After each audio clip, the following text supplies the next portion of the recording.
Hello everyone, this is Kangar. Welcome back to Skyrim VR mods. Today I have a huge Spellsiphon update for you, Spellsiphon 5.0, which comes with a lot of changes. So I will explain everything you need to know so you can just use it in your game.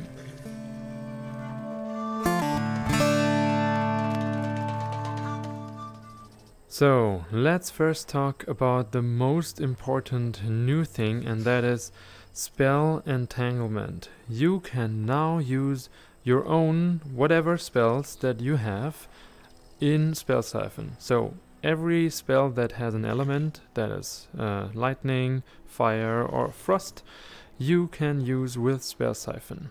And you can do that here. We go to Magic, Powers. You will see the Entangle power, and when you cast that, you will have 15 seconds time to cast any spell. For example, Firebolt and Ice Spike.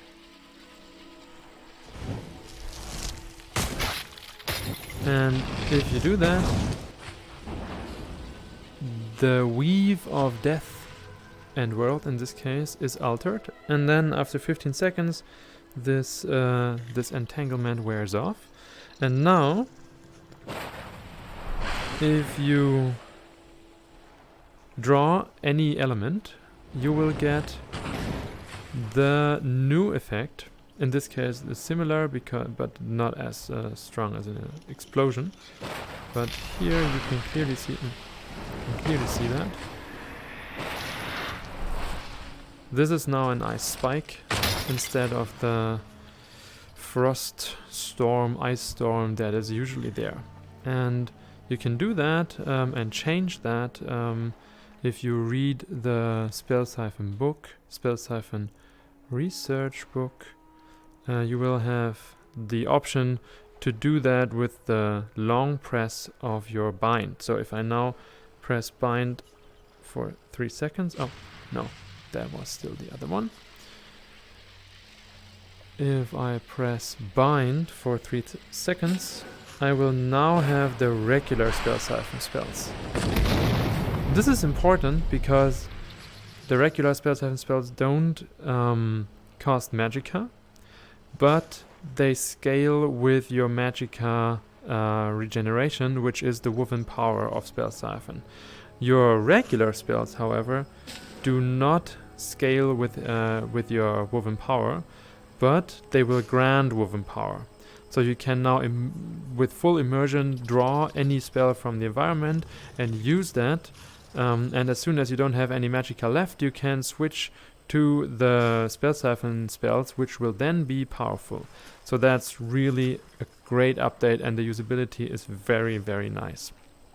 You can also remove them very easily by just casting the Untangle power. Super easy to do, and then you can entangle anything else. One thing though, during your entangled spells, so if you have spells entangled, they will not be available in your regular spellbook anymore. They are gone here, because that would allow cheating for the woven power. Yeah, so that was the first and most important update.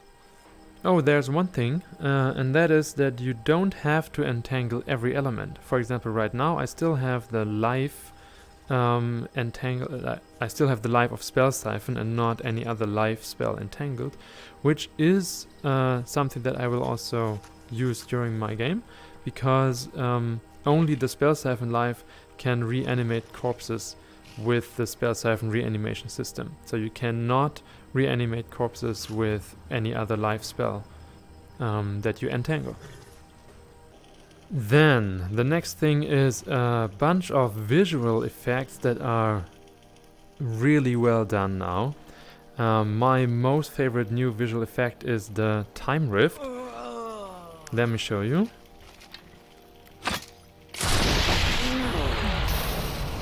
Look at that. Ah, it's so powerful.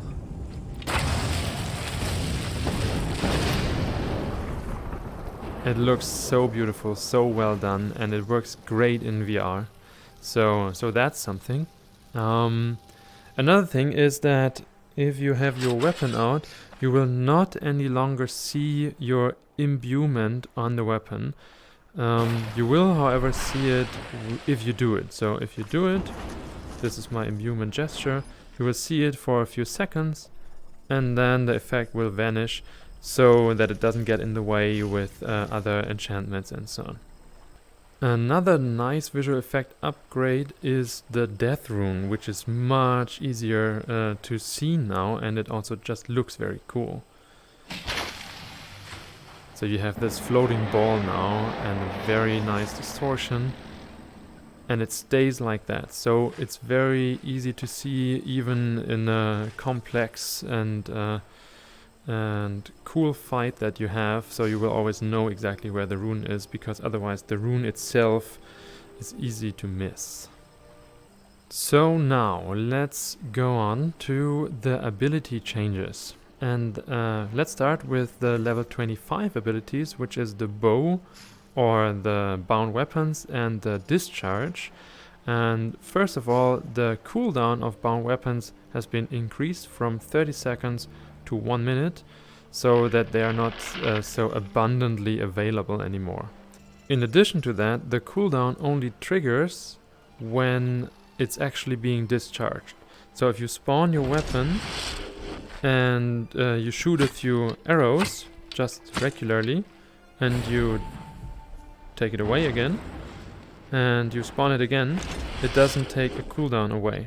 So that's really handy in my opinion. As you can also check if your cooldown is active or not.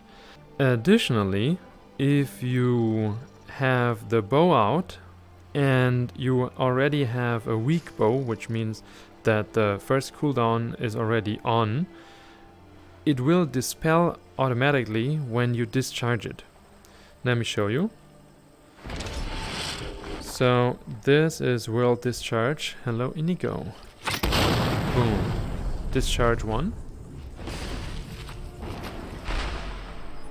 Now draw a world again.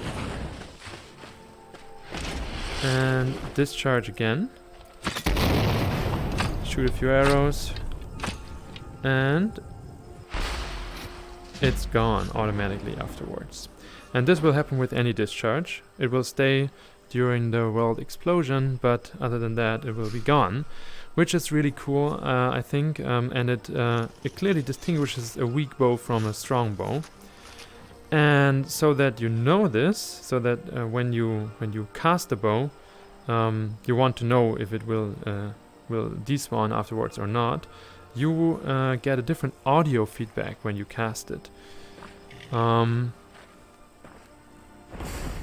now it's on cooldown, and there will actually be an audio feedback also when the cooldown expires. That was it. Right there. And now it's there. And you hear this crackling afterwards. So let me show once more.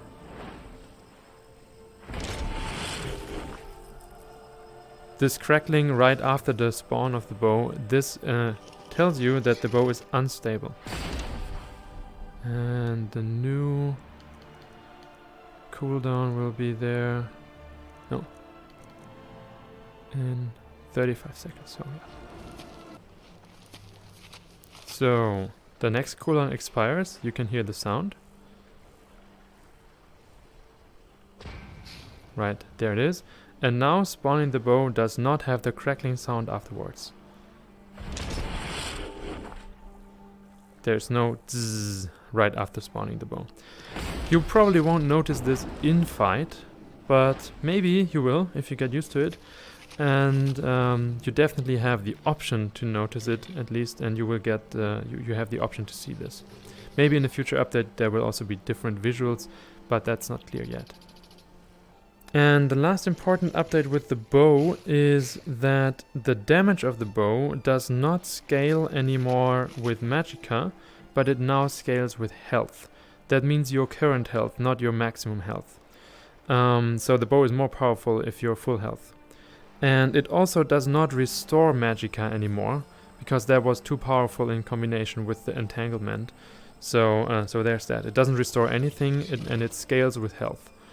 Alright, so that were the bow changes. Now in addition, there are some discharge changes. So if you use the bow and shoot a target, it discharges the last element onto that target, right? So there are a few changes now, and that is with Whirl Discharge, you need to actually hit the target during the slow time with anything, with an arrow or with your sword or with another spell, it doesn't matter. The main thing is that you hit the target, and only then will there be additional damage, otherwise it'll just get knocked back. So that's to raise the skill ceiling a little bit and to have more fun in predicting the flight path of the target. I think that's really cool. And the next part is that the death discharge, the death storm is much shorter, or the freeze from the death storm is much shorter. It's only 7 seconds now, and it doesn't do any damage. It just freezes. But if it shatters, it will drop the target on the ground, and if you shatter it with any spell or weapon or anything, any damage that you do to the frozen targets will get doubled. So you want to shatter the targets with a powerful strike, with a powerful spell, anything, and that really changes the tactic that you can do. And lastly, discharging life has a very nice new change. Let me show you. Yeah. Right, attune to life. Cast the bow. Discharge.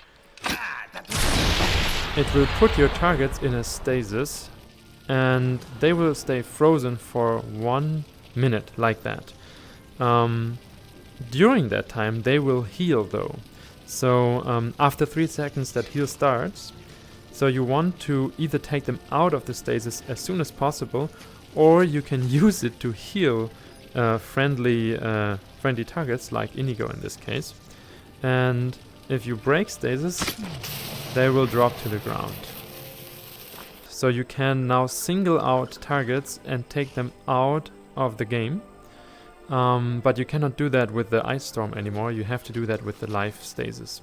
And 2 more things about the life discharge, and that is the Time Rift. The Time Rift now can trigger it's easier to trigger the Time Rift. For once, it's easier to trigger it when you're using Frozen Electrocuted Combustion, because that changes your spells from insta to 1 second damage over time, which made the Time Rift really difficult to trigger. That is fixed now, insofar that you have 2 chances to trigger the Time Rift. Either right after striking, or when the stasis stops. So if you have a target that is not dead right when you strike it with the arrow from your life discharge, but will die in the course of 1 second or 3 seconds right after you strike it again from the stasis, it will still trigger a Time Rift. That's really cool. And another thing is that you can trigger a Time Rift by insta-killing a reanimated corpse. So this one, I can probably not insta-kill it in reality, but striking it with life discharge insta-kills it, and you get a Time Rift, which is really cool and makes it much more viable to use the Time Rift. Okay, so the next part is Elemental Binding, the spells you get when your magic hits level 50. And the first thing here as well is that the cooldown has been increased from 30 seconds to 1 minute, but the spells are still, or the bindings are still at least usable without. They won't just do nothing, they will have a weakened version of their original powers. Especially important is the change of the Weaving Circle or World Bind. because world binding creates this circle, right? So you have that, and in the circle you have the option to cast Spellsiphon spells from both hands, which will allow to build up woven power much more stably or fast. But it used to have a very hidden thing of staggering your enemies and your surroundings and so on. So this has changed a little bit insofar that the stagger only happens, or the knockback in this case only happens, when you end the circle. And in addition, the stagger happens when you hit overload. So if you have the same element in your hands, you overload, and you could see that green swirl around me. That would be the stagger wave. So now I can end the circle and trigger a knockback in addition. And interestingly, now I still have world now, and interestingly, I can right now not cast the circle again, but if I bind world, oh, I waited too long. Okay, I can cast the circle again, but if I exit the circle, I just get the stagger wave and nothing else. And if I now bind world again, I will not even get the circle. Just a little bit of a damage, not even the stagger wave. And that is because the cooldown of the circle and the flame strike is different. So you have world exhaustion, which is the 1 minute cooldown on flame strike, super strong, powerful knockback and a lot of damage, and the weaving circle dissipation. That's only 15 seconds now. That essentially means that unless you spam it, you will always have a weaving circle available if you need one. Because the weaving circle is really important as a tactical means to build up woven power. And I think that change is really, really cool. And the next change is the Death Rune. The Death Rune now causes the same effect as the Death Discharge. So it does damage, and in addition it freezes the target, and you have this 7 seconds until it drops to the ground, or if you shatter it yourself, you will do double damage. So this is another tactical addition that's really cool. If you cast the Death Rune while on cooldown, the Weak Rune will really just apply Lingering Death, which allows some interesting combos, so you can draw death from targets to build up more woven power, but it doesn't do any damage. And the last change is Life Bind, which now restores Magicka in addition, and that is 50 Magicka scaling by Magicka regeneration, and the heal has been lowered to 200 hit points and stamina to not make it overpowered. And if you cast the Life Bind during cooldown, you will just become ethereal for 2 seconds or so. And lastly, for those of you who are already level 75 and more in their magical powers, the fusion, the elemental fusion that you have when you cast your elemental spells and shoot them through a reanimated target, corpse, or an anima that you get when you cast the binding. This fusion is now simplified, so you will always get the same fusion for the same element. There is no difference between the different types of world spells. That makes it much easier also to combine it with the new entanglement. And in addition to that, the life anima will heal more, and it will also regenerate magicka. So the life anima, which you get when you do the binding life, this one, casts the healing aura and magicka regeneration aura, and looks great. And now if I, for example, shoot death through that anima, I will get the new death anima, which looks really cool, and the spawn has been overhauled a lot. Look at that.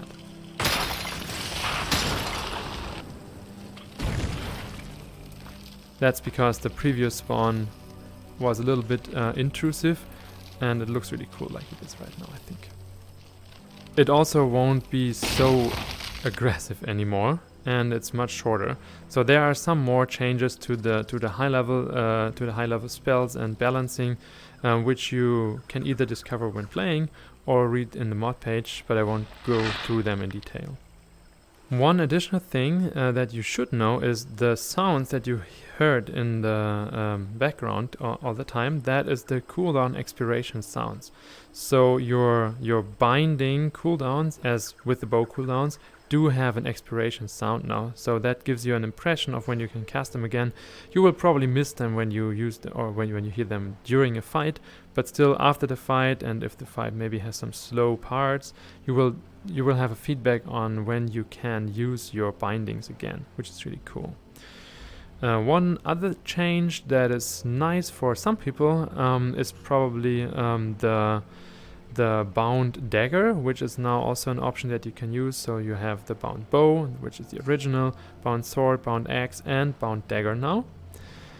And there are plenty of other changes, but as I said, I won't go through them all. You can read through them or in the mod page, or you can just discover them while you play. So, to wrap things up, the 4 most important parts that will change or can change your tactics when you fight using Spellsiphon are: first, the new entangled spells, that's clear. Second, the cooldown changes for the weaving circle. And third, the life stasis, which allows you to really take a single target out for a whole minute. And lastly, the changes to the death discharge, which is the double damage. So you can combo it with something like a powerful power attack with your melee, or a powerful spell, or anything like that. Okay, so that was it for today. These information should get you covered when playing with the new Spellsiphon 5.0 update, and I hope you find it informative and you liked the video. And if you did, please give it a like and subscribe if you want to know more mod videos and some Skyrim gameplay videos. And then I hope to see you in the next video. Bye!